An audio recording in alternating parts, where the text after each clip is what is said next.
welcome to episode 203 of, that's my daughter, Worth Thinking About, and welcome to Oculus in Manhattan. Remember how I said pointed at your ceiling? Look at this awesome ceiling. You should get one of these. They're really cool. Thanks for bringing me here.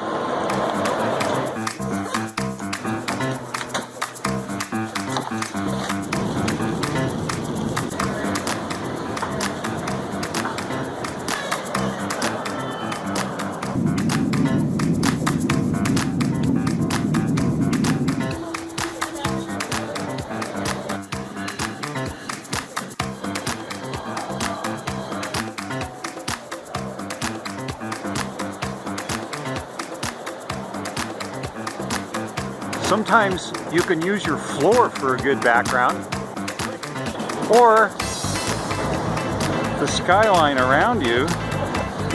Oh geez, you can get yourself really dizzy.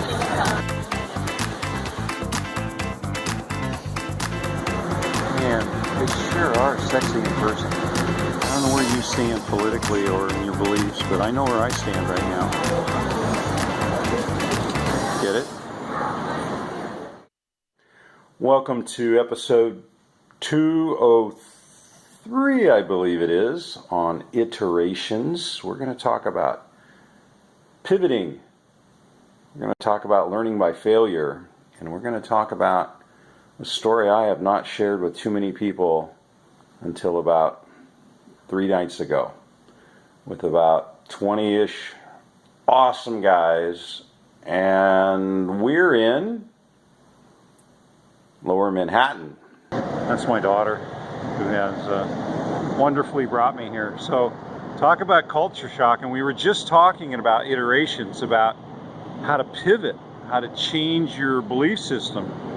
And she works with some pretty amazing companies that are doing just that. I want you to think about, how are you going to pivot your belief system as AI emerges and knows you better than yourself? Gotta get starting to shoot those videos so that you can actually find out what you really think and what you believe. Yeah, New York City. Pretty crazy. Talk about iterating. You might remember I cycled across America a few times. On my first Trans-America solo, towing a trailer, left Bellingham, ended up literally right here in this neighborhood, ground zero at the 9/11 memorial. Before I had left, a group of pastors in San Antonio gathered around me, and I was reluctant to accept their offer to pray for me. I was outnumbered. I said sure, and so they laid hands on me and gathered around me and laid hands on me and prayed. And afterward, one of them came up and said, I had this weird picture in my mind, kind of like that Michelin tire commercial where cars driving down the road and there's 4 little protectors, 4 little angels around the corners of it. And I know the picture, I've seen the ad, and I thought, well, that's interesting. So I kept it in mind. Here's the point of the story. When you get information, when someone shares something with you, when there's been a lot of energy that's gone into making something happen, pay attention. The whole point of the Trans-America rides was to learn to listen. I don't mean just hear it. I mean actually absorb it, listen, add those pieces up. You don't get the whole story. All your instructions don't come in one event. They come trickled on you as you're open. You're walking down the street, you see that little piece of trash, your little knower says, oh, pick it up. And you go, nah. You walk past it. There's the beginning. The beginning is the little nudge, your unction, as Bill Sharman would say it, to do something. If you don't do it, you could die. Let me continue. So I flew to Seattle. I spent some time with my son. I started pedaling from Bellingham up over the Cascade Mountains, and somewhere in the middle of Idaho, butterflies would fly with me. No, not just cross my path. They would actually come out and fly alongside of me in one of 4 quadrants. That was part of strange, because they flew just out of reach right in those 4 sectors. And I thought, this is really weird. So I continued across Montana. And in Montana, at least a couple of times, sheriff, police, and other law enforcement had said to me, you be a little careful where you're staying and where you're at, because there's some tensions going on amongst the tribes on your route. And we've got a couple of missing cyclists, and we just don't want you to fall into any trouble. So you watch yourself. You take care that you're under a light in a safe place when you camp at night. Which I did. Let me tell you a little sidebar. I once asked someone, and this is how I learned how to listen. I once asked someone, so how far to the next grocery? And they go, oh yeah, it's just down the road. Just down the road. In a car. Down the road in a bicycle could be 30 miles. Half a day. And then when you get there, they could be closed. So you learn to ask better questions. So these butterflies became part of my almost daily routine, and across Montana, and they would come out, and I'd go, you get a little doped up on endorphins. You've been cycling for 3, 4, or 5 hours, and you're like, oh, hey, I just saw the wife, the kids back there. That's cool. What are you doing out here? And you start having a conversation with these. And I once had a cyclist coming the other direction on this route and stopped and talked to them. And I said, so what's with the butterflies? Pretty cool, huh? Butterflies, what?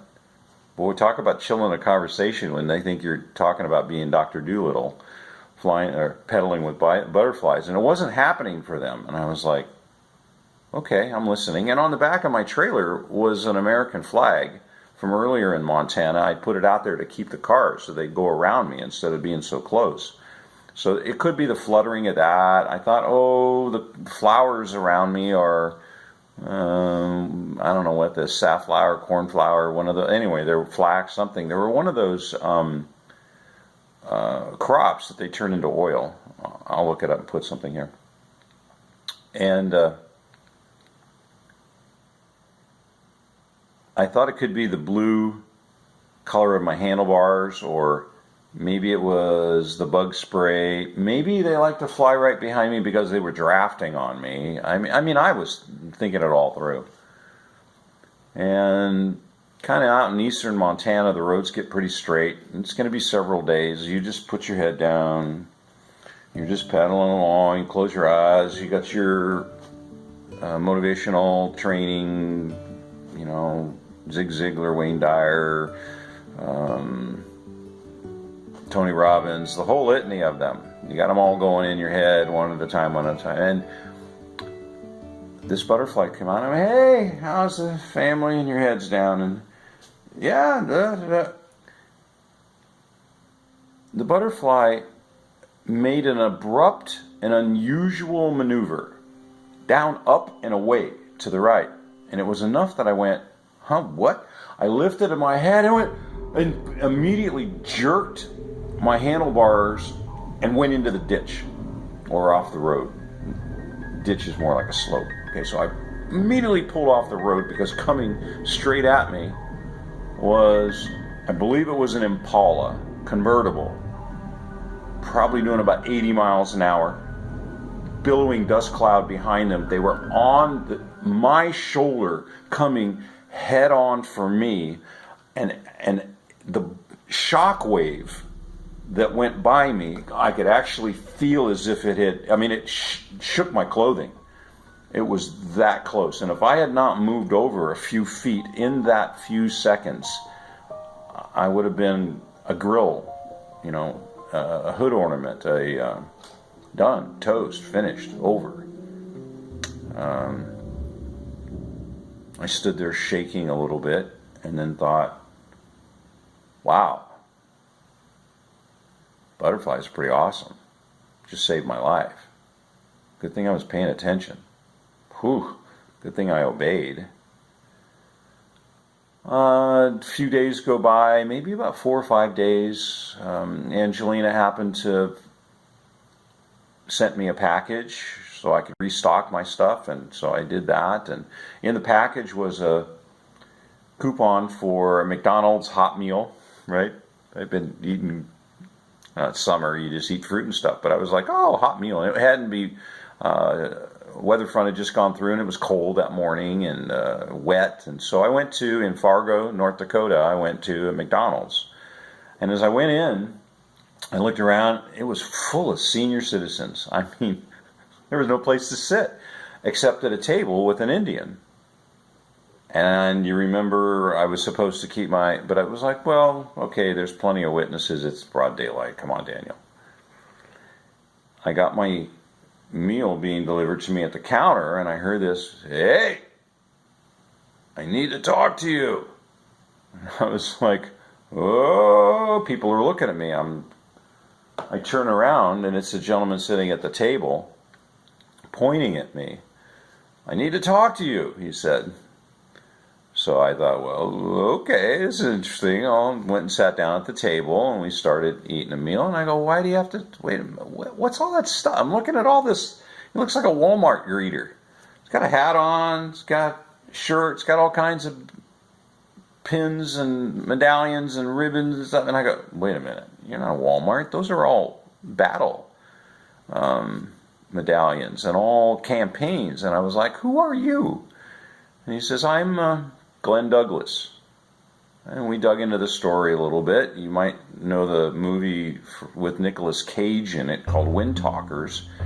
And Glen was one of the original Wind Talkers from the Korean War. He's the oldest living, most decorated Native American Army intelligence officer.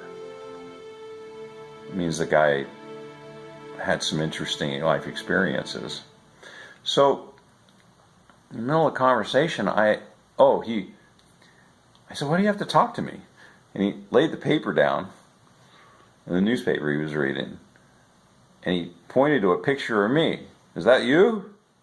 And I was like, yeah, but is that you? On the opposite side of the paper was his face. Well, here we are. He's reading the newspaper. It's both of us, and I'm standing at the counter, so we get to have a conversation with each other. And he wanted to know what I'm doing. So I shared a little bit. I'm pedaling across America. Angelina had been in a car wreck, and I was trying to get the message out. And on the same day Lance Armstrong rode into Paris for the final time, a cyclist from Seattle rode into the Twin Cities for the first time. Daniel Kump is traveling cross-country on his bike to raise awareness for women in business. The longtime cyclist got the idea after his wife was injured in a bad car crash. She was an entrepreneur, and he's riding in honor of her. Through peer support and mentoring, they all sort of network together and share their business ideas and help each other in business, and just incredible things are coming out of it. So we're trying to bring it out of the Texas South area and up across the northern U.S. Kump started his journey in Seattle just after Father's Day. He figures if he travels 80 to 100 miles a day, he'll reach the East Coast by the end of August. I said, oh, Glenn, you're an Indian. And I still remember this. I get goosebumps from this because it was like the most obvious, inappropriate social statement to make out loud, right? You're an Indian. And I said, what's with the butterflies? He goes, oh, butterflies. They know. I'm like, they know? They know what? Your mission. My mission? What? You're changing. And you're helping people. The butterflies are there so you don't quit. and the horses too. And I still get goosebumps. I had not even told Angelina that at that point I had 3 small pelotons run with me, pelotons of horses, that they would see me. And apparently it's not so uncommon. It did it in the Tour de France once. But for me, that was quite unusual to be out in the middle of the Dakotas and have horses, running in parallel with you. So obviously the butterflies saved my life. They were there in Native American folklore to protect me. I had later met with Clint Hackney with one of the tribes up in Spipa. They're a group of Indian tribes up in the Pacific Northwest, and he had shared I think he called it a medicine wheel, and the 4 quadrants and the meaning that they have, and butterflies, etc. And I've pretty much sat on that story. Here's the ending I didn't even share with the guys. So I continued my journey. I pedaled off across Great Lakes up into Pennsylvania, and pedaling up one of those monstrous bluffs in Pennsylvania, there was a historic marker that I zoomed in on, and it talked about the warrior's path.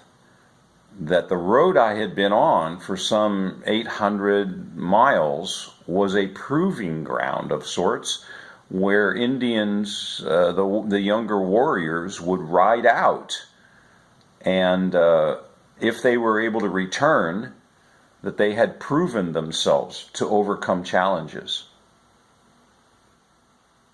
Here I was on that warrior's path, and by the way, there were no more butterflies from Fargo on. No more protection. You could learn to listen better, Daniel.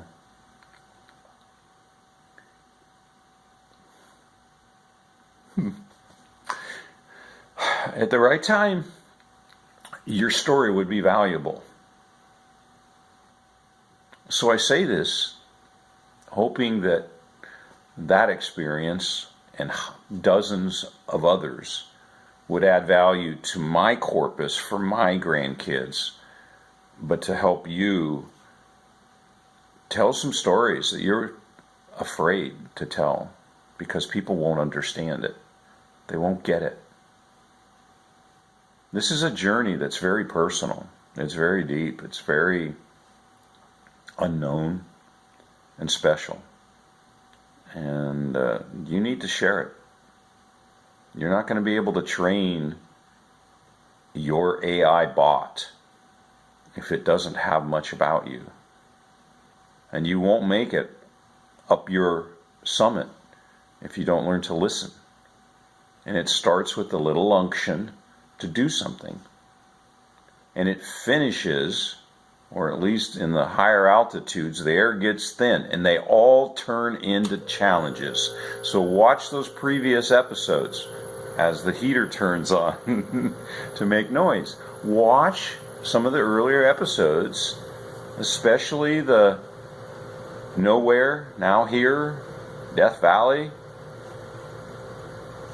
I'm facing some obstacles, but I'm iterating, pivoting. Long story to say, hey, come follow me. And I want to show you what's happening with some other guys. It's not my syndication. They have their own. They have a fractal. We're building it into a fractome.